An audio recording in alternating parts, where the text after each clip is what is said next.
Welcome to the Build Your A Team podcast.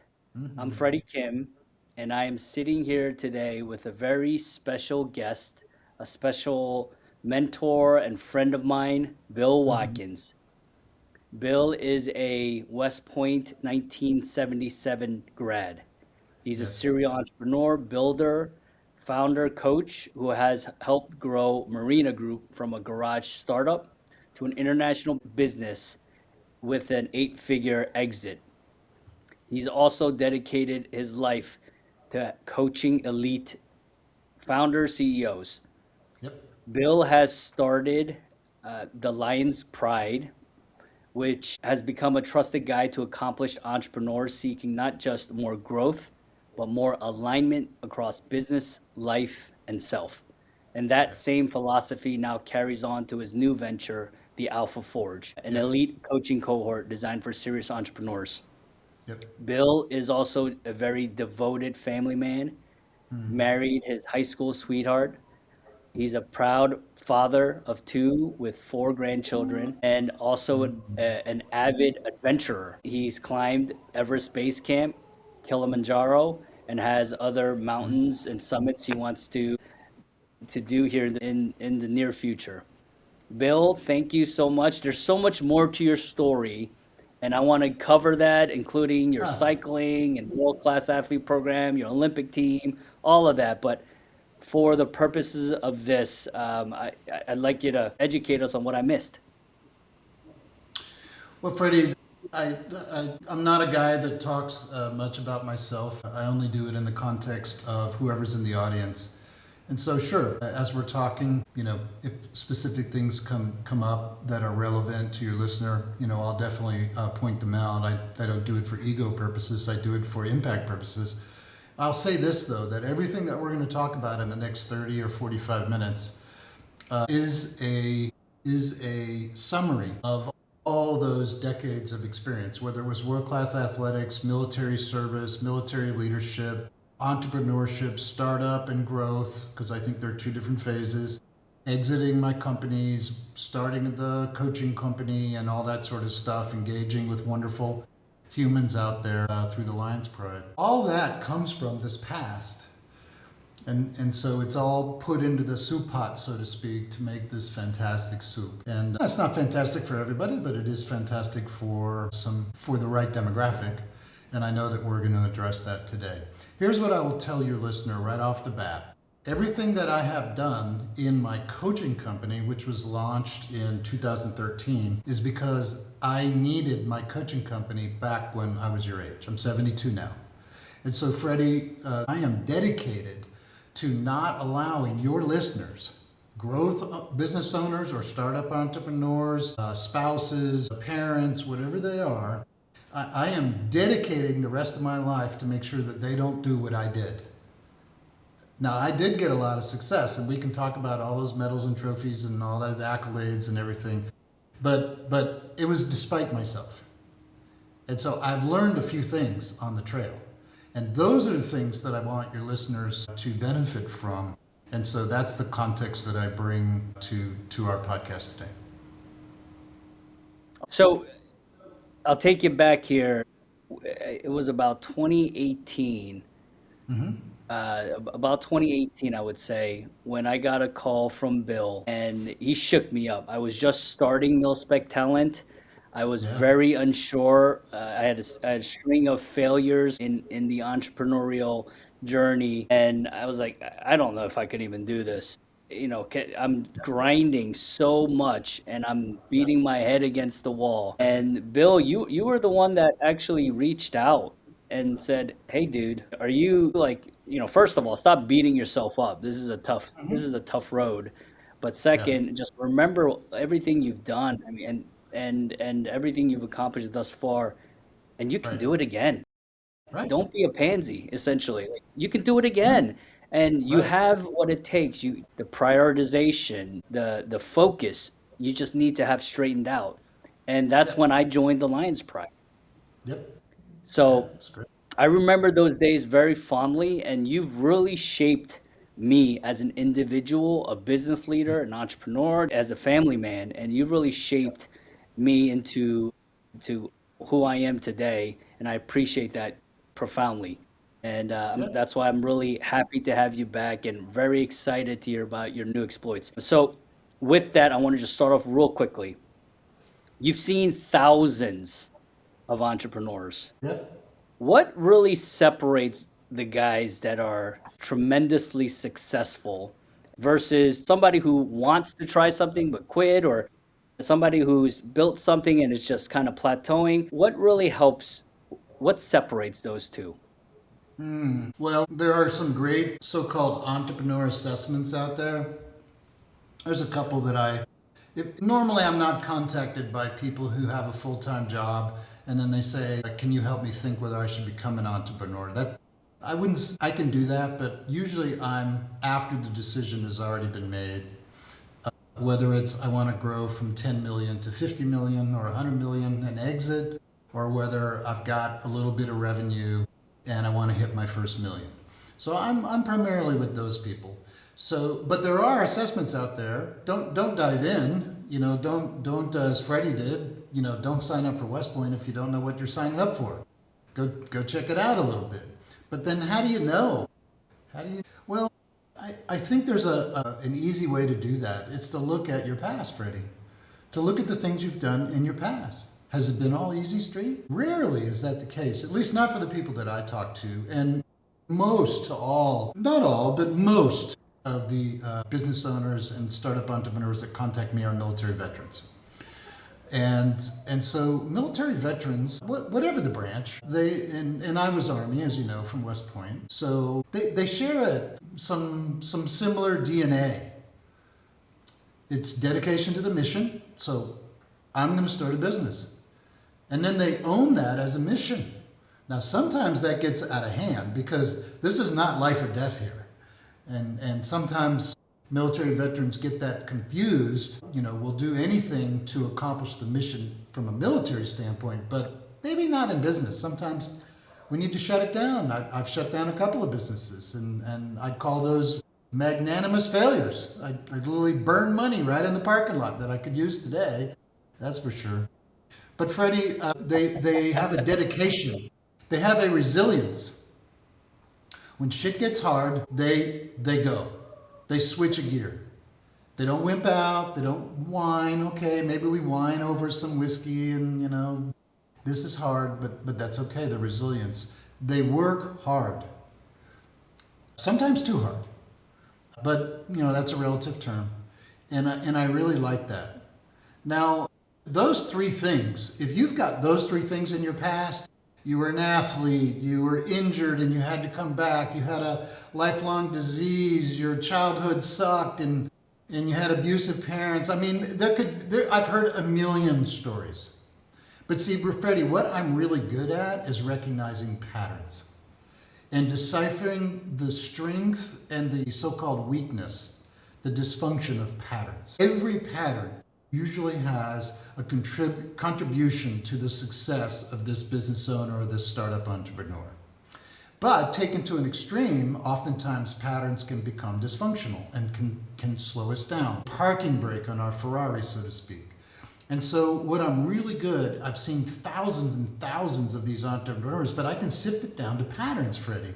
And the pattern of these military veterans, or these patterns of these, civilians, so to speak. I'm not saying military veteran is better than, someone in civilian who went to Stanford or the community college or whatever. They're just different, that's all. Their experience and their education. And so those three things, I see. Now, Freddie, don't ask me this question if it's not on your list right now, but eventually I'm going to talk about the things I see that will hold the entrepreneur back. Those are the things that help the entrepreneur. But there are things, commonalities, that actually hold them back. Love it. I love it. And you know what? There's a lot that I know that's holding back, but I'd love to see and hear the patterns you've seen that are holding entrepreneurs back. Yeah, there's a couple of things, Freddie. One I alluded to, the mission becomes an overwhelming mission. Yeah, we were trained at West Point, and you were in I think an even better West Point and a better Army than I was in. And you chose a very honorable service path So thank you for your service, and thank you for the choices that you made to serve our country. And those missions that you were on were incredibly dangerous, incredibly beneficial to our nation's security or the international security, our worldwide mission. And yet, business is not that. Yes, you can go bankrupt. Yes, it's no fun to start a business and have it fail. But you know what? This is nothing compared to the level of missions that you were assigned to as a military officer. And so we military veterans specifically, but any high performer can get that confused.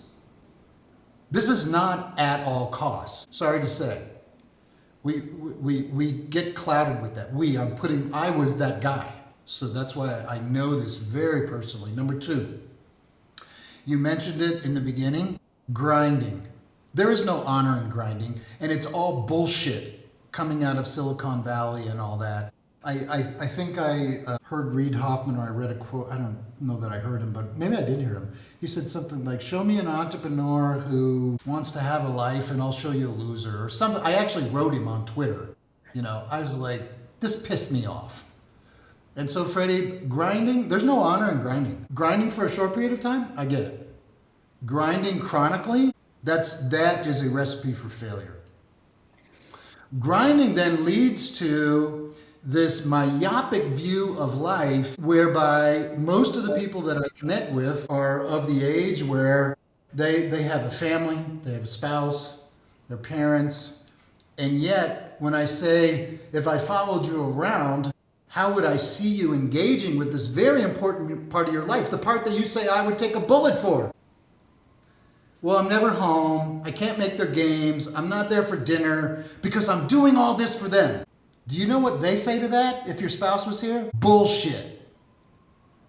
I'm sick and tired of it. This is not the way to build a great life. A great life is business excellence. I get that. But it's also mastering life, and it's also actualizing yourself.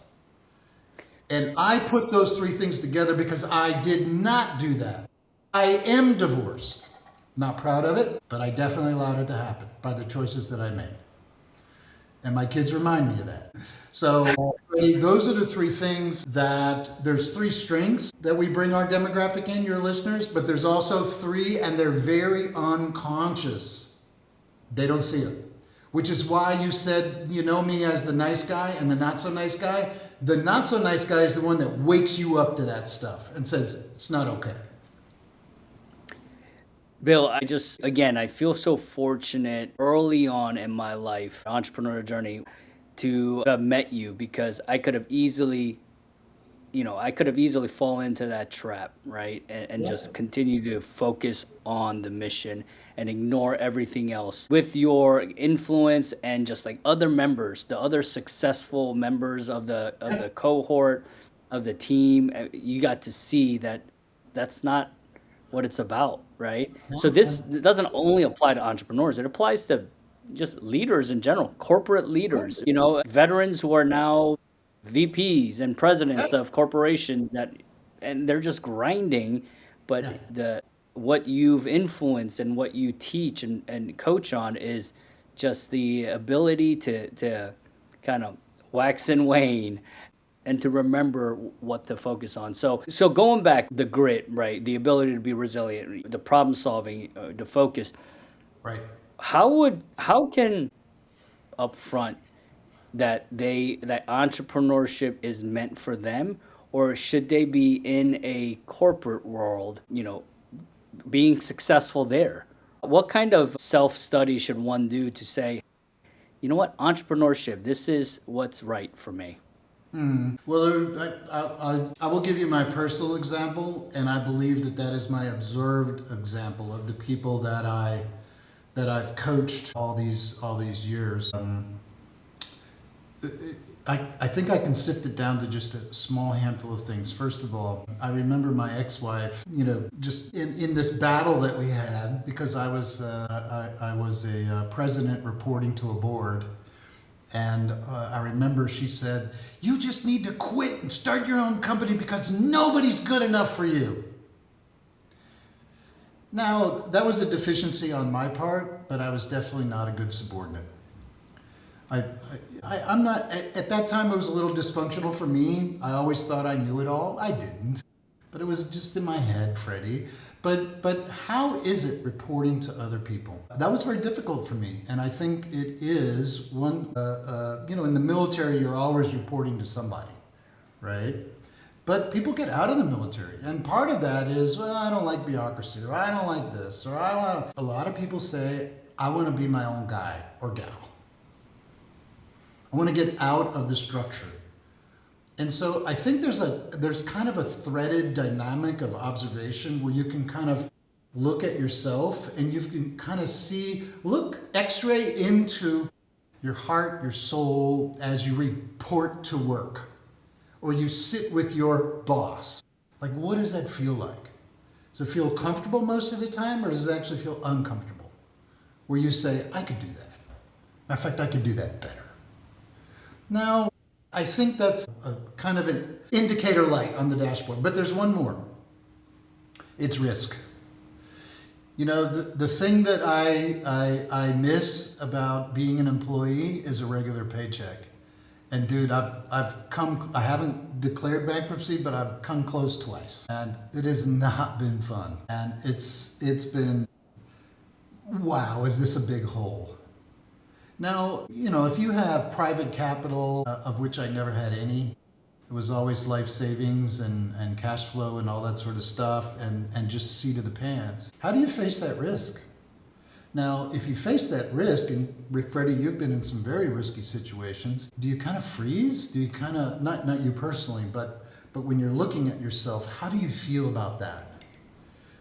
Now, there's risk in life. I mean, if you work for a huge company and you have a regular paycheck and you're like the senior executive global VP, you can still lose your job. I mean, it's not, but it's more guaranteed than when you go to the bank and you sign a personal guarantee on your first $3 million note and you guaranteed your house and all your personal assets, and they're going to push you into bankruptcy if you don't make your payments.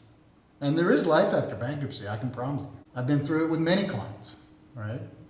So, Freddie, I think it's risk and this desire for independence. I want to be my own man or woman.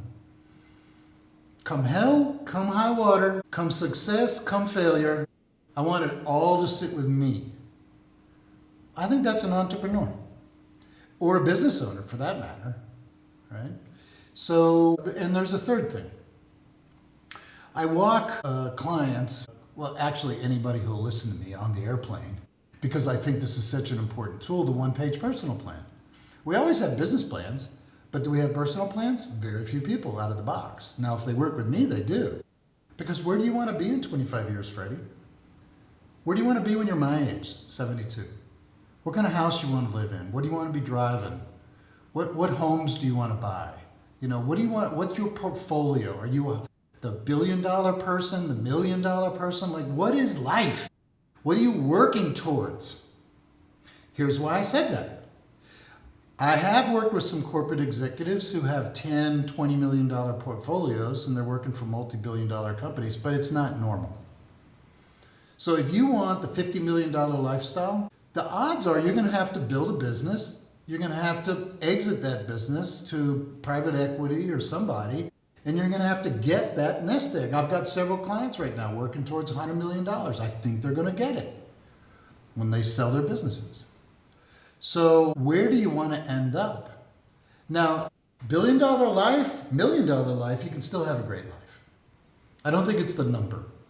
The economics of it drives the experience of life, Freddie. And so I think those three things, how do I feel about winning, losing? Do I want it all? How do I feel about risk? And where do I want to end up in life? And what is the vehicle to get there? Can a corporate presidency get me there? Can a VP job get me there? Or is there a disconnect? And if there's a disconnect, is entrepreneurship, meaning entrepreneurship is building something or buying something and growing something and selling something. You don't take companies to your grave. So you're going to sell it. And so is that journey, that's a different journey than getting a job, getting promotions, getting benefits and all that, and then retiring. Yes. Wow.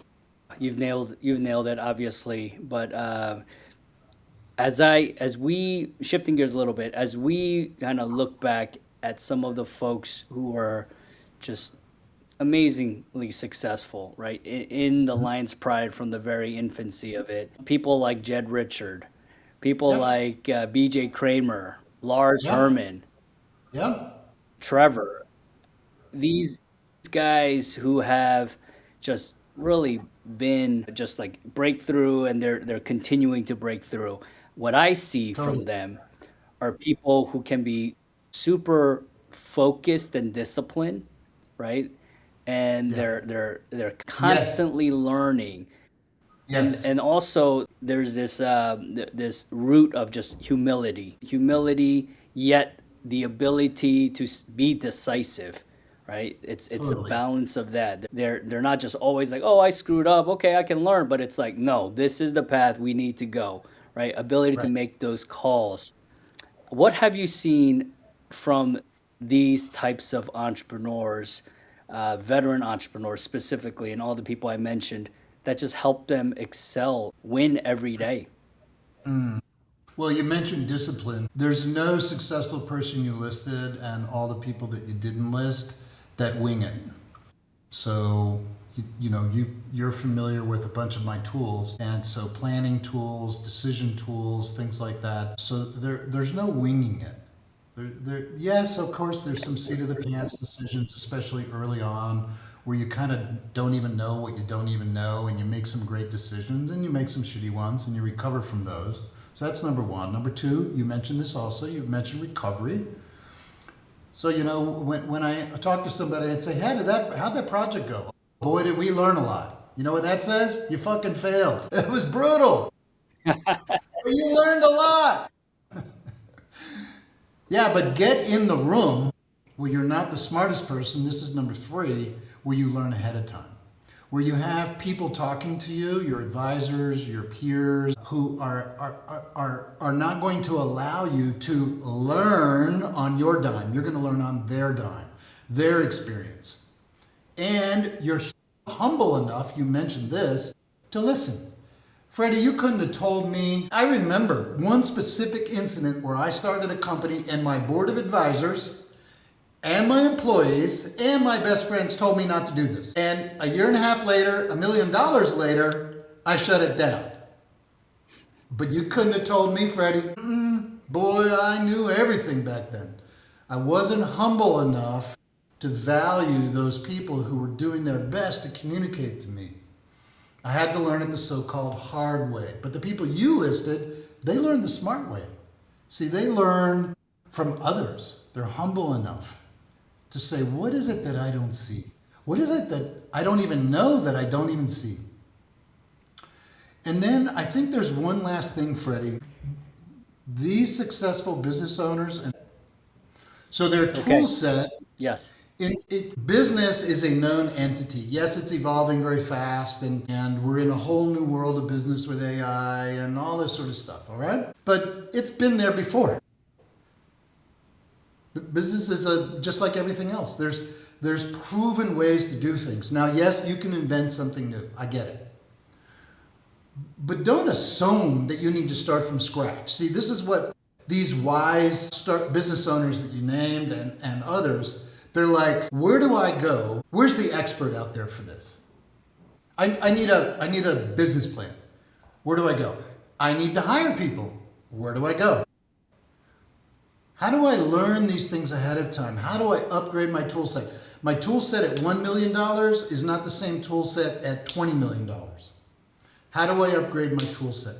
And you said it, Freddie, constant and never-ending learning, Kaizen.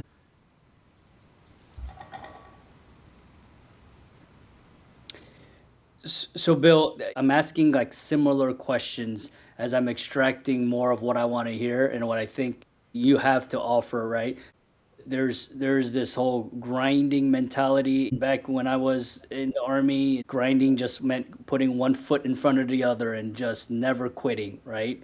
That type of mentality is I think a disservice to yourself and to your people, but it's the ability to really put yourself in that room and learn your blind spots and learn from other successful paths. The tools is an area that I wanted to ask you about.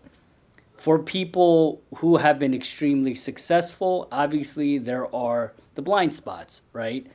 What kind of tools have you prepared for many years to make it so it's applicable for us to be able to use? You talked about the one-page personal plan. What other tools do you have that's been super effective for entrepreneurs? Yeah, well, I've got a whole, my book is 15 chapters. I did just get it back from my editor on the second round of edits, and she's still not happy. So, God, I don't know if this thing will ever come out or it'll be released after I die.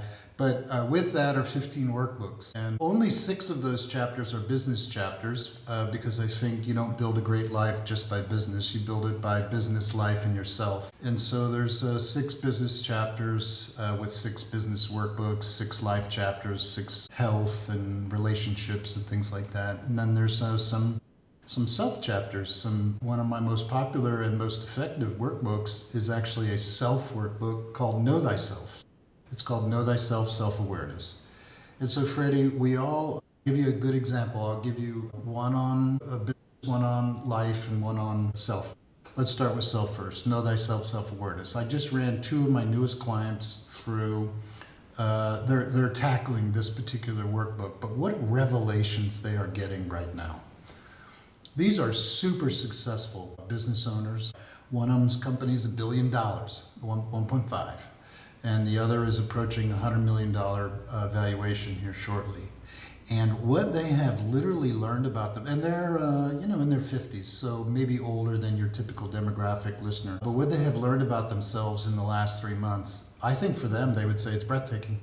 But they can now see these patterns. That's what I say. I'm a pattern interrupter sometimes. And so I use these assessment tools in this particular workbook. And I didn't invent any of these tools. They're all out there, but I've curated these tools. And so diving into this workbook, doing this and doing this and doing this, we're learning about ourselves. We, the reader doing the workbook, is gathering intel about himself or herself that then manifests itself in her actions or his actions. Yeah, so I think that's super important because that's what we bring to everything out there. How do I see risk? How do I gather with information? How do I engage with people? All these sort of things. All right, let's go to the life. The life section. One of my chapters is health. Emotional health, physical health, and mental health. What's the one thing we throw under the bus, Freddie, when we're startup entrepreneurs? We throw our health under the bus. We throw our sleep under the bus. We throw our workouts under the bus. Because, we need to grind it out. Have people proudly tell me they haven't taken vacation in 3 years and they sleep 4 hours a night, and I treat them like they have a terminal disease. I'm so sorry to hear that because it tells me you have shitty judgment. And you probably don't know what you're doing. So you're just thrashing around. You call it grinding, I call it thrashing. It's embarrassing. It's embarrassing. So there's no pride in telling me that. But I thank you for telling me. Now let's get to work. So on that health chapter, I run people through the importance of sleep and nutrition and all these things that you probably know. Freddie, in this world, we have no lack of information. We have lack of enforcement. Yeah? And I'm not talking about all these, tips and tricks about, magnetic carrot juice and all this bullshit out there. Get 8 hours of sleep. It's not fancy, but it works. All right, quality, quantity of sleep, for example. So a health workbook, all right? Work through it. If you can just tackle one thing, then tackle your sleep. Or get your nutrition on track. Quit eating Whataburgers, because you're too rushed around to eat well. Because this is your engine. I remember when David Kuntz in 1996, all right, I was very much into my business. His nurse called me and said, get in here. David needs to see you. I just done my annual physical. And David walked in the room and he said, bro, I've been your personal physician for what, 15 years now? He says, you are a death waiting to happen. This is your wake-up call right now. I wish your kids were here. Because this entrepreneurship thing is killing you. Big wake-up call. I was the Olympic athlete, right? Yeah. Not so much then. And then, Freddie, let's take a business tool, a planning tool, one-page business plan. You remember that tool? mapping out your business, mapping out your core values, your core purpose, mapping out your BHAG. I didn't invent these things. I just put them together into a workable format.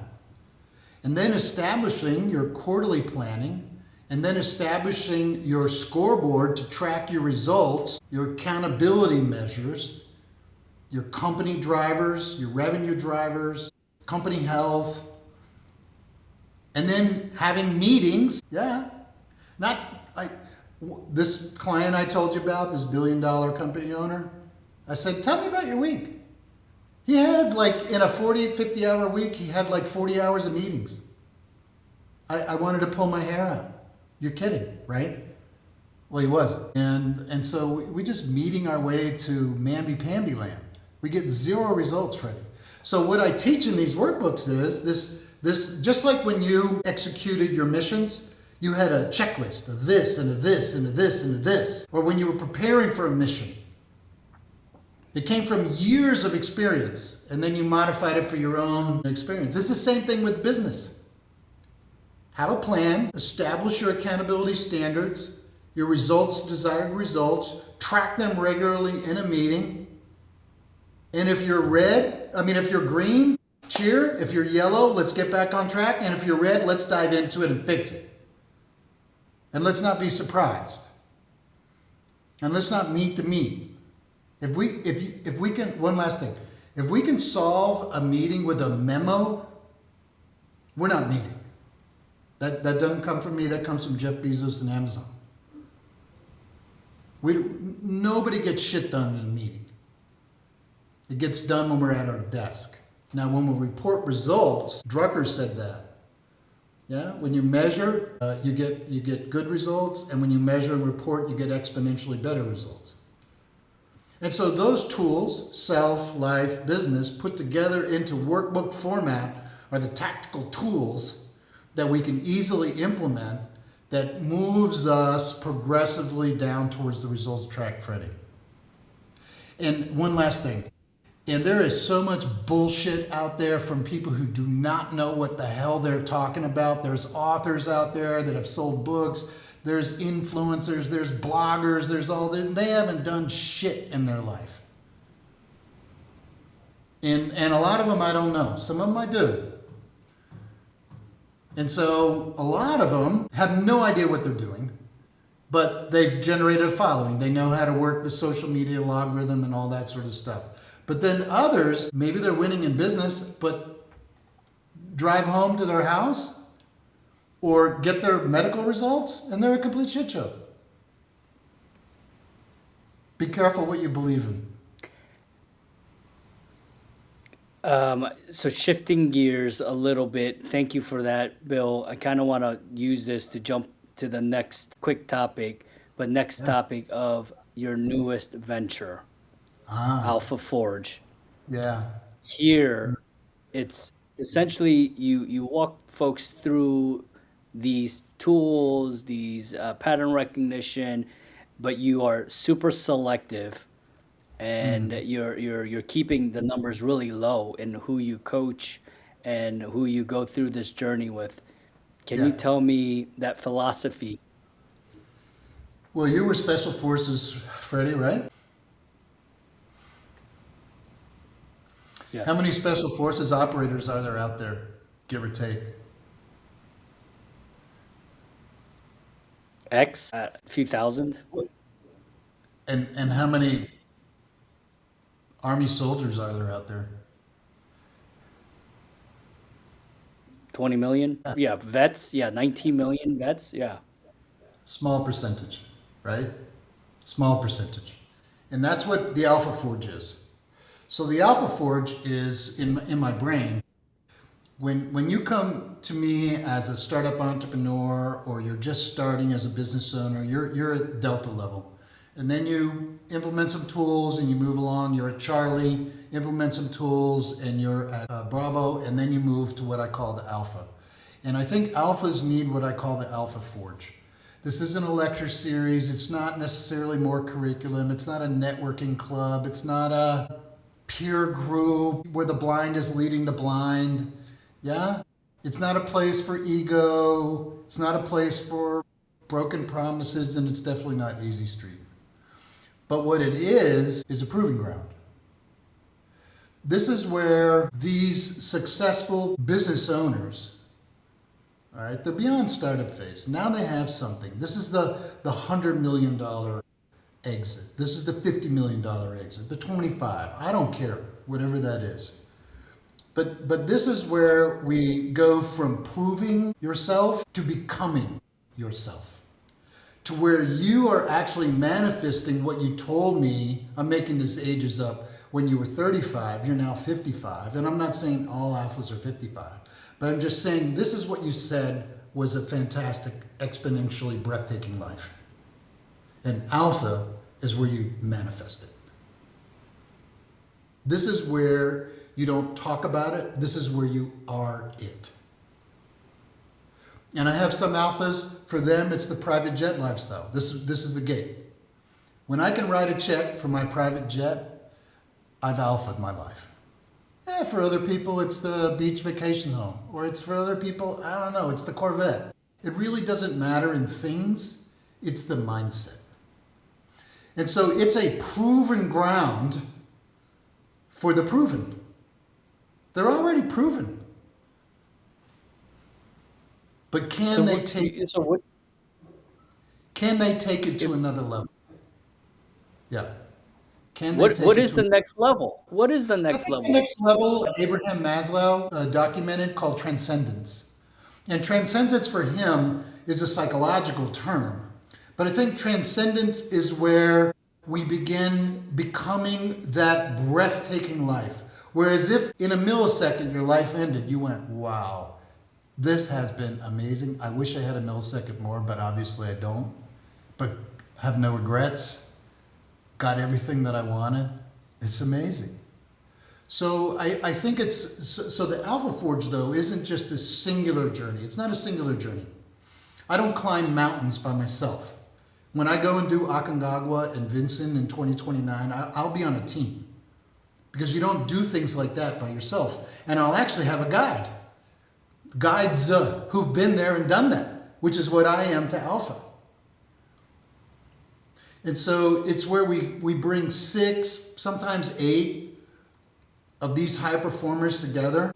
And they literally, with the help of each other, change their life for the better. And they never, ever drift. See, that's what sometimes we do as we're Charlies and Deltas and Bravos. We drift. We get sidetracked. Instead of doing it, we're talking about it. Or we're hoping for it. People say, I will. I don't want people to say I will. I want people to say I have or I am in their life. I am the owner of that lake house. Go ahead. Awesome. Yeah, I love that. It's just like this. I remember when you were building this back in the Lions Pride days. Right. You just wanted to really just focus on the alpha group at that point, and you've materialized that here with the Alpha Forge. So that's awesome. I think there's one question here that I didn't ask you. I do wanna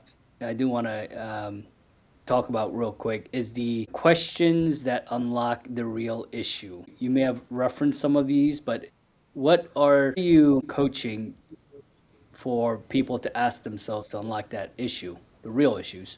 Yeah, when I start with a new client, for example, we don't do this necessarily in the first session, but over the first couple of months, usually I am dealing with someone. I told you that I'm a pattern identifier and oftentimes a pattern interrupter. One of the patterns that I want to respect and honor, but I also want to interrupt, is called the hero pattern. And the hero pattern is how a lot of these people that you listed earlier and a lot of other successful startups and business owners become success, is because they are the hero. They've been a hero in battle. They've been a hero in leadership. Maybe they were a hero at an academy, a hero in the military, a hero in life, just a great leader, high performer, and they're a hero in their company. And everything rises and falls on them. Now, a few of those people you listed are moving beyond the hero. In other words, they want to become a developer of heroes. See, that's how companies really grow. I'm doing a so-called lecture workshop series starting next month, 90 days, where I'm working with exiting business owners in the construction industry who are struggling with, how do I exit? Well, what we're going to start with is because you're the hero. You've built this thing on your back, and everyone depends on you to be the hero. And your self-identity is actually the hero. So it's hard for you to disengage, and there's ways to do that. But Freddie, with that in mind, I'm working, at least on the outset, with heroes. Eventually I transition them to develop heroes. You can't exit a company at a high valuation if the company rises and falls on you, because then the buyers are going to discount your valuation. They want you to have other heroes, and then you have to prove that you're not, right? So valuable to the company. Say, I'm an afterthought. Company works without me, pay me a ton of money. But then the question is, if you're not the guy or the gal, who are you? A lot of times they don't have an answer for me. And this is really a deep dive into the soul of this person sitting on the other side of the table from me, is where I challenge them and I say, but if you're not the guy or the gal, who are you? So I think that's number one.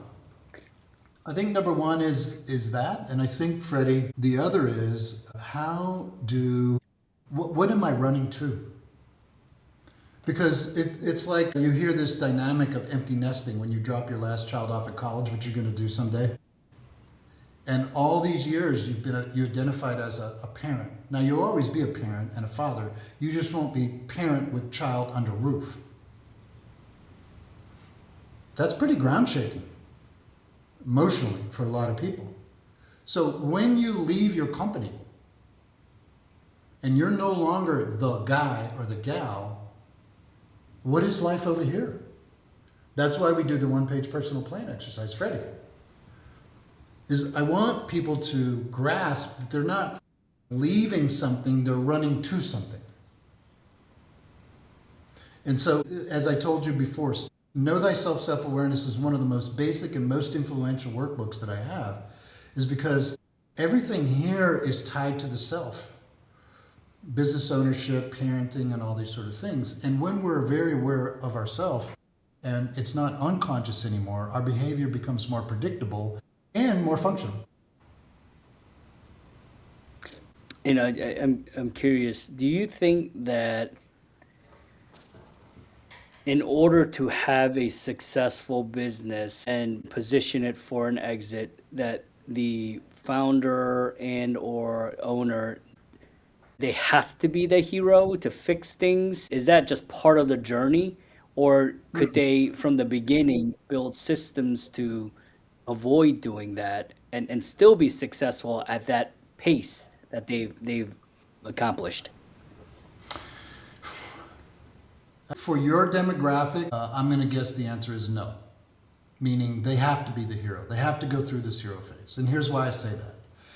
Because in the beginning, you don't have enough money to hire the team around you that can provide all the heroes in the right places. You don't have a hero sales director. You don't have a hero IT director. You don't have a hero HR director because you don't have any money.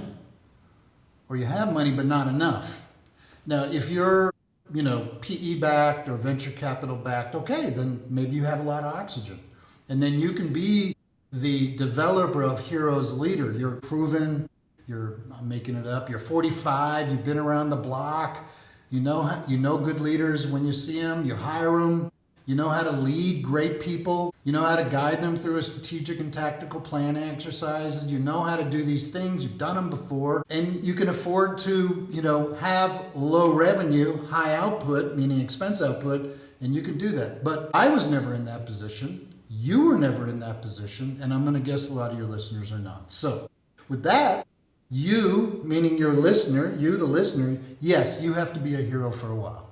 But the wisdom comes where you begin to get results and you become the leader of leaders. And so, Freddie, in that context, yes, then you begin to self-identify no longer as my job is to wake up, put my cape on, show up at work, and save the day. Everywhere I go, people are bringing me problems. I'm deciding, boom, boom, boom, boom, boom. Yes, for a period of time, that's how it is. But Freddie, at some point, and it's an artistic, not a scientific point, we need to begin to say, I'm only going to do that for a while, and then this is going to happen. And the really wise leaders recognize that really economics and cash flow are going to indicate that. And so they're going to say, okay, this transition needs to begin happening where I'm beginning to hand out capes across my company because I can afford to hire and develop, train, and lead those kind of leaders. So, yep, you got $1 billion stockpile of cash, go for it. Then you're probably a developer of hero leaders because you already have been a hero and you can now develop heroes. But most of your listeners probably aren't in that case. I wish I was hoping I could avoid being the hero part, but yeah, okay, it's part of the journey. Well, the hero's Yes. fun, Freddie.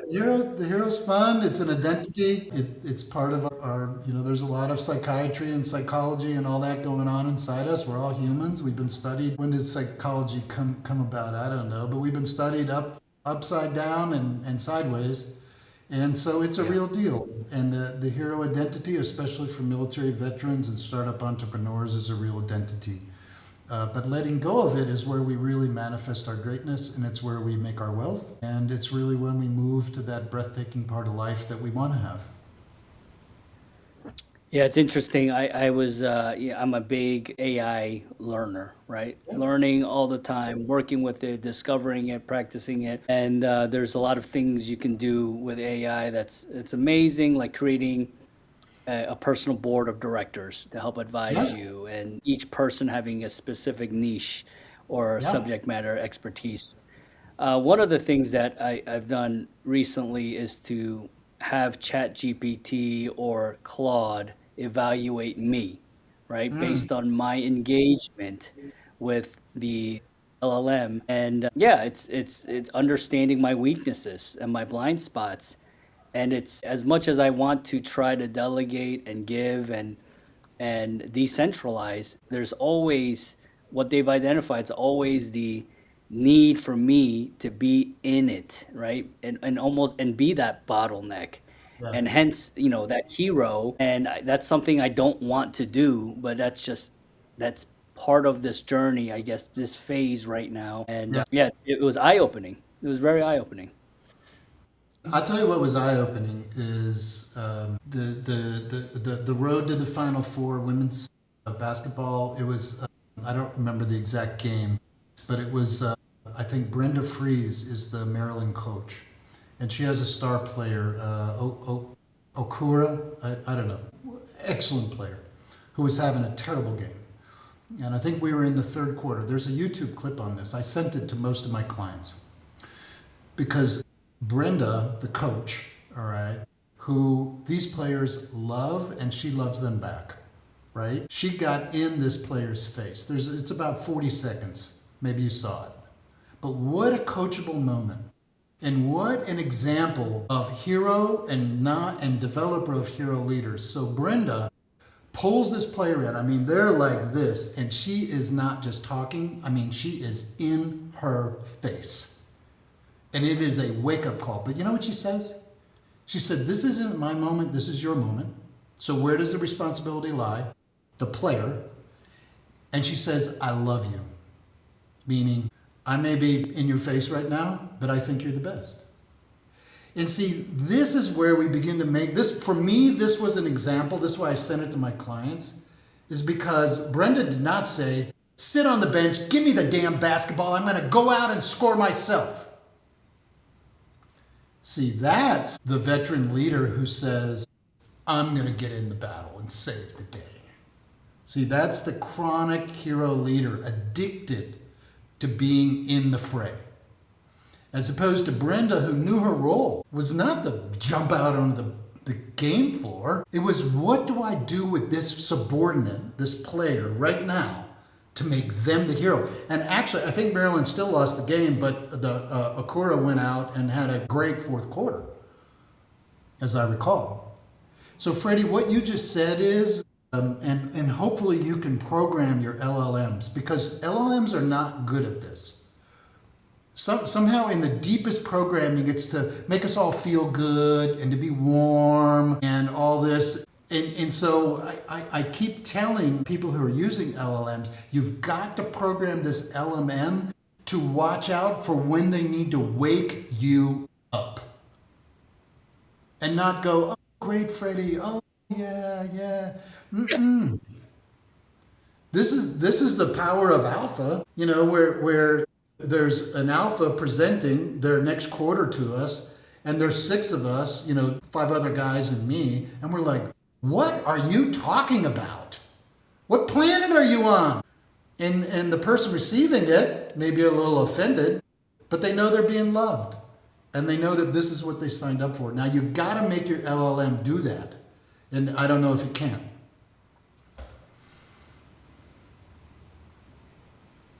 Yeah, I immediately told it to stop the bullshit, stop the praise of the good question as, just stop all of that. But it Yeah. still continues to do that.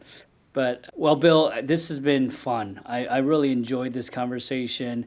What Go ahead, Freddie. question should I have asked you that I didn't? When's my book going to come out? I think I told you that off recording. I don't know. But my book, Freddie, I want people to watch out for. And here's why. Because it sifts everything that I've just told you down into actionable content. It's not a think about it book. It's a think about it, do it book. Meaning, if you read it and you put it up on the shelf like all my books up there, and you don't dive into the workbooks, assuming you're the right demographic for my reader, then I have failed the mission. My mission is the right reader picks it up, the right reader does each chapter, and the right reader does the workbooks for each chapter, and the right reader gets impact. Now that book, like I said, came back from my editor the second time. I still have a hell of a lot of work. Obviously, I'm not a naturally born author, but that's okay. It'll eventually get out there, and I will let everybody know. And it's for people who want to be coached but don't necessarily want to hire the chef in the kitchen to teach them how to cook. Then great. Then buy my book or get it for free. I haven't figured out how I'm going to, maybe I just give it away. I don't really care. I'm here for impact, not income. So writing this book isn't about, some sort of check from some sort of publisher. That's not happening. It's to get impact with wonderful people like you, Freddie. Well, you're way beyond my book. But people maybe listening are the right demographic for it. So I think that's a good question. And do I ever want to help people beyond this? So you can reach out to me through LinkedIn or through the Lions Pride website. And I'm happy to help people, Freddie. Love it. It brings joy to my heart to talk to people like you, Freddie, hang out with people like you, and to see the benefits of the awesome lives that your listeners are achieving. Thank you, Bill. It was an amazing time here. I appreciate your time and your insights. Now, for our readers or our listeners, you can reach out to Bill directly. You can reach out to me. I can introduce you to Bill, whatever is easiest or you feel comfortable with. Now you go and build your A team. Thanks.